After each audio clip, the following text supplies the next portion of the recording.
सपा के बागी विधायक अभय सिंह का पॉलिटिकल करियर अब खतरे में है क्योंकि उनके पास भाजपा में जाने के कोई चांसेस नहीं दिख रहे हैं। भाजपा उन पर भरोसा नहीं करने वाली है और दूसरी तरफ अखिलेश यादव ने भी अभय सिंह का काट ढूंढ लिया है और अखिलेश यादव को अब अभय सिंह की बहुत जरूरत नहीं रह गई है।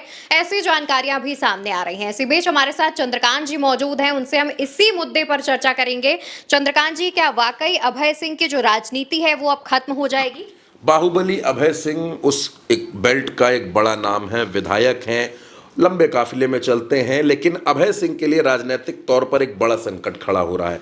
संकट इस वजह से खड़ा हो रहा है क्योंकि भारतीय जनता पार्टी से उनको कोई मजबूत आश्वासन नहीं है टिकट का, और हो भी नहीं सकता क्योंकि उनके जो सबसे बड़े प्रतिद्वंदी हैं वो है खब्बू तिवारी।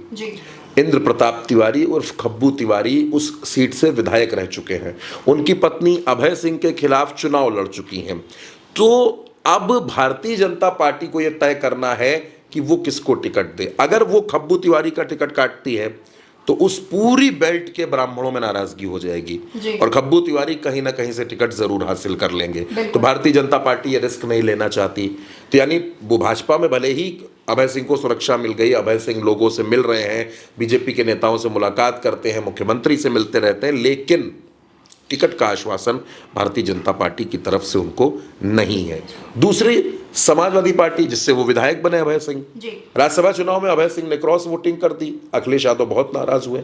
अखिलेश यादव ने क्रॉस वोटिंग करने वाले कुछ विधायकों को तो माफ कर दिया, लेकिन मनोज पांडे और अभय सिंह, ये वो दो नाम हैं जिनको अखिलेश यादव किसी कीमत पर माफ नहीं करने वाले, और ये बात बिल्कुल खुलकर सामने आ चुकी है।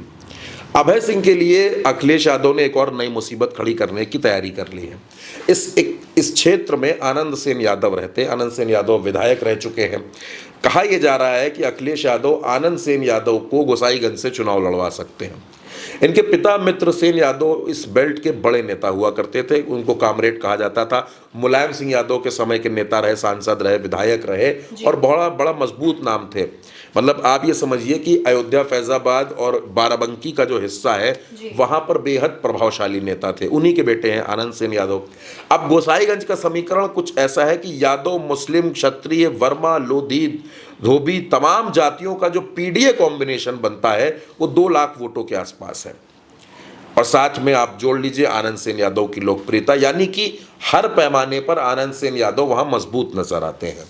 और आनंद सेन यादव पर अखिलेश यादव अगर दांव लगाते हैं तो आप देखिए कि उस बेल्ट में यादव वोटर्स के बीच में एक सीधा संदेश जाएगा। मिल्कीपुर में आपने देखा कि अवधेश प्रसाद के बेटे को अखिलेश ने चुनाव लड़ाया, वो चुनाव हारे, लेकिन आप इस बात को फिर भी ध्यान में रखिए कि 2027 में मिल्कीपुर से अजीत प्रसाद ही चुनाव लड़ेंगे। तो दलित वोटर्स बड़ी तादाद में अखिलेश यादव के साथ जुड़ेगा।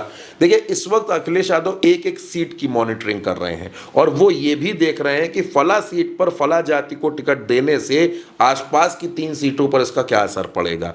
तो इस एक एक समीकरण को आप देखिए। आप देख रही हैं कि उत्तर प्रदेश में समाजवादी पार्टी के दफ्तर में हर रोज मीटिंग हो रही है, कभी किसी समाज की, कभी किसी समाज की।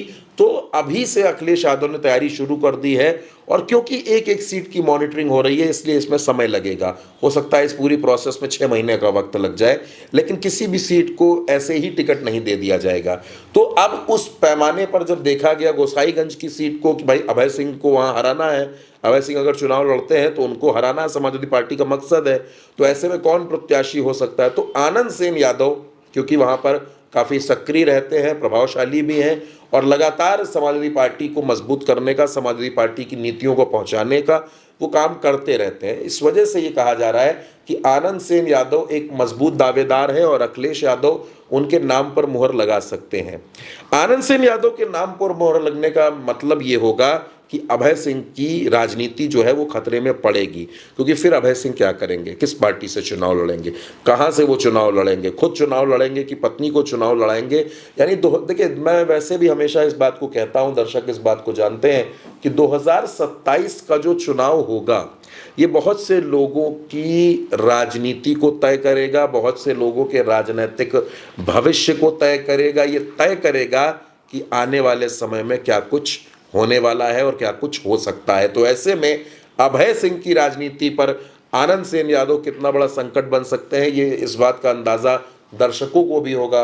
अगर आनंद सेन यादव को टिकट मिलता है तो फिर अभय सिंह क्या करेंगे, ये एक बड़ा सवाल बनेगा। बिल्कुल, और जिस तरीके से समाजवादी पार्टी से अभय सिंह ने बगावत की है, उसके बाद अखिलेश यादव जिस एक्शन लेने के मूड में नजर आ रहे हैं, और साथ ही साथ जब खबर ये भी आ रही है कि अभय सिंह को भाजपा की तरफ से भी टिकट नहीं दिया जाएगा, तो यानी कि अभय सिंह की जो पॉलिटिकल करियर है उस पर खतरा मंडरा रहा है। सवाल ये भी है कि भाजपा और समाजवादी पार्टी के बाद अभय सिंह फिर किस दल में शामिल हो सकते हैं। चुनाव लड़ने को लेकर के भी तमाम अटकलें लगाई जा रही हैं।